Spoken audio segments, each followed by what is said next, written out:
Hello there, I hope you're doing well and welcome back to another Project Pen update. If you're new to these videos, Project Pen is like a series, a movement that is very popular on YouTube and Reddit. There's a huge community for it on Reddit. This is where people take out makeup products from their collections that they would like to finish, use up and hit pen on. The bottom of a makeup compact is a metal pen, so that's why it's called Project Pen. People do it for all kinds of different reasons, but mostly people do Project Pen because they have too much makeup products, and the more you have, the less you use from each single product. So we choose some specific makeup products and tell ourselves to focus on it and get the most use out of it and not waste it. That's the point of Project Pen. And this is my makeup bag where I put my Project Pen items. But first I would like to show you guys this cherry blossom TV music box that I built. It's so cute.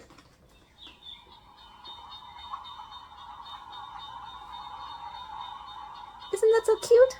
Starting off with my powders, we have 3 bronzer / contour powders here. This is my butter bronzer that I have used for a very long time, even the cap is broke. I'm not sure if you can see a lot of progress, but I use this very often. This is the Artclass by Rodin shading powder from the Korean brand Too Cool for School. It's actually very popular years ago, like every single Korean YouTuber I watched had one of these. There are 3 colors in it. The border of this 2 is where I have the deepest dent because I like to mix the 2 darkest shades. I use this very often. I even let my friends use it when they came over yesterday, but I still don't see like a pen in it. You can see the dent, you can see the curve, but there's like still no pen in it. I'm waiting for the good news to share with you guys. This is my Benefit Hoola bronzer, the most pigmented matte bronzer in my collection. This also used to be very popular back then. I didn't use this one very often this month. I used it, but I was more focusing on the other 2. This is what the pen looks like. Maybe I'm afraid to use it too often. Maybe I'm afraid I actually finish this up because it's like one of my relic items. Something that takes me back to when I just started doing makeup. And back then when I used to watch those 2016 makeup tutorials where everyone had a Hoola bronzer. At the time, Benefit was very popular on YouTube. And all the American girls used their bronzers, their eyebrow pencils, and their blushes. But it was like a very indie brand here. All their products were so overpriced here. And back then, I used to save up money so I can buy Benefit makeup products because I want to use the same products that I see girls on YouTube use. And I used to buy their full-size products and their value sets, like minis that came in a makeup bag, or their gift sets for Christmas. I have one right there, it's like a cake shape. Back then, I really wanted to get the makeup products that I see American girls use on YouTube. It was so hyped up and I really wanted to chase that hype. But now I feel like I don't do that anymore. There's also many new viral hyped up brands like Rode, Rare Beauty, Makeup by Mario, Patrick Ta Beauty. I like their aesthetics, I follow them on social media, I see their products. But I feel like there's nothing that makes me want to get them anymore. These brands are not available in my country, but I can still order them online from people who bought them. I just feel like there's nothing that makes me really want to chase the hype anymore. I feel like I'm not so passionate about the makeup market anymore. If it's not available here, if I can't get my hands on it, I'm not going out of my way to try to get those products. Actually, I still do that for Korean makeup, so I take that back. Yeah, sometimes I buy Korean makeup products where the brands are not available here, but people bought them in Olivia in Korea and then ship them back and sell them online, and I bought from those online stores. This is a Fenty Beauty Killawatt duo in Lighting Dust Fire Crystal. They're like a light beigey pink highlighter duo.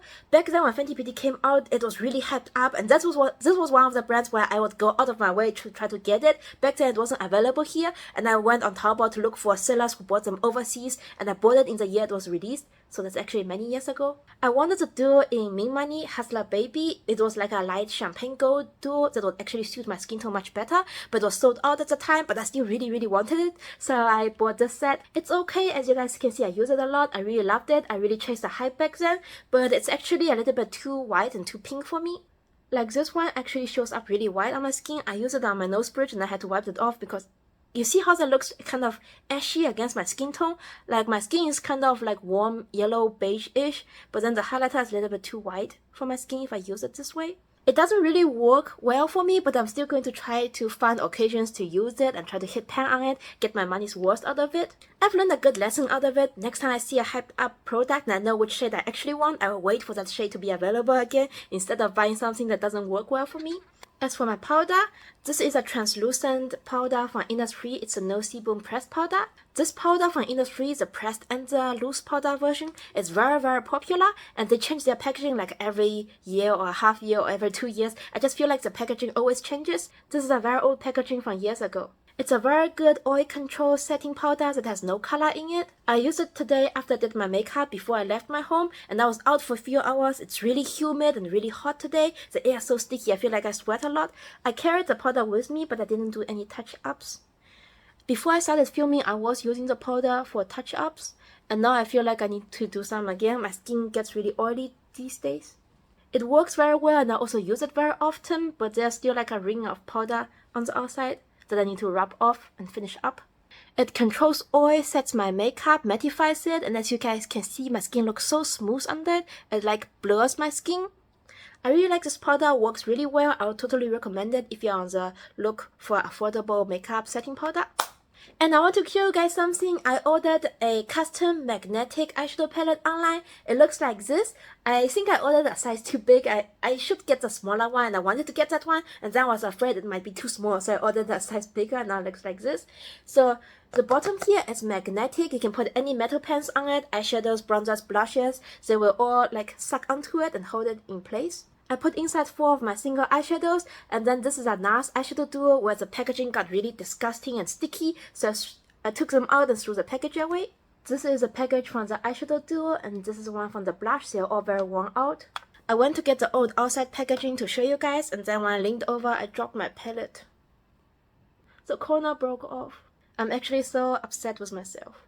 I will stay optimistic. I will try to super glue it back. I actually fixed a lot of things with super glue, so let's hope I can glue it back. And I wanted to show you guys the cover that I decorated with little Grogu stickers. I was in Miniso the other day and they had a whole Star Wars area, and I saw those stickers and I thought they were so cute, so I decorated my palette with it.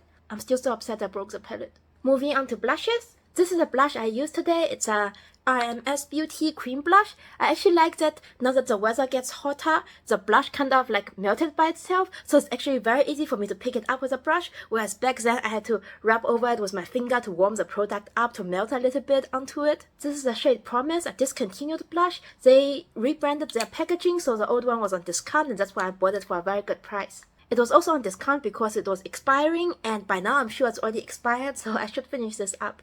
And this is my Nudestix in the shade Poppy Girl. I use this very often. Let's see how much is left. This much. Oh, it's also a little bit affected by the heat. It looks very oily on the outside. This is how much I have used up. I like the blush a lot. The formula is good. The color is very pretty. It's very easy to blend. If you can get this on a discount or on sale in Sephora, I would highly recommend it. I don't recommend buying makeup like this on full price though. I just feel like there's so much makeup brands out there, so many good products out there.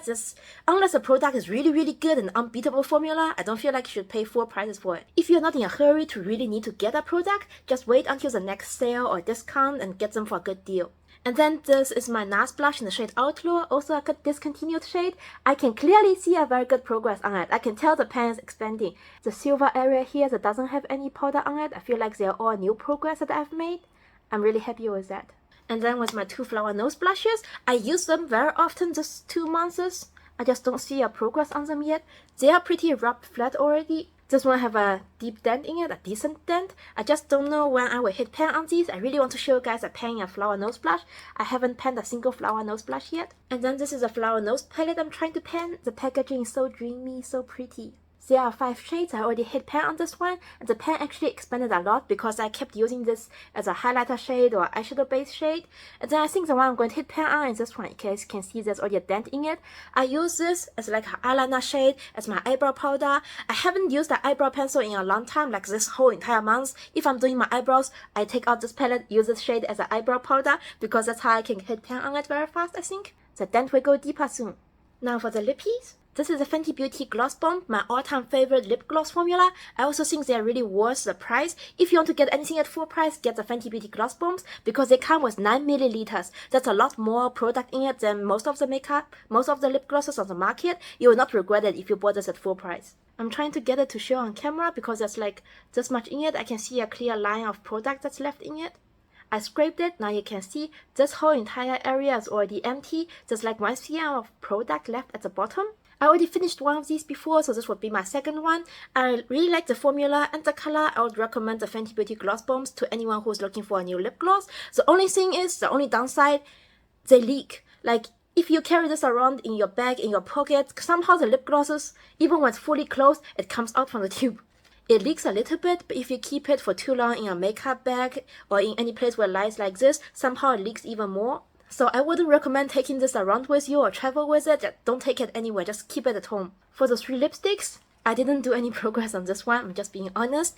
This one I actually used a lot. I posted a lip combo with it twice. I really like how this works with a brown lip liner that I bought. This is how much is left in it. It's not the lipstick I used today, I used another one. This is a MAC Devoted to Chili lipstick in my project pan, and this is the one I used today. This is Fever Dream from Pat McGrath Labs. I haven't used it much since I bought it, so today when I was looking at it, I decided to take it with me out and I use it today. Need to show some love to all my girls. And then this lipstick, I use it quite a few times this month. As you guys can see, this part is again almost rubbed flat. I've had this for so long, I just want to rub it flat again and then I don't want to dig out any more product.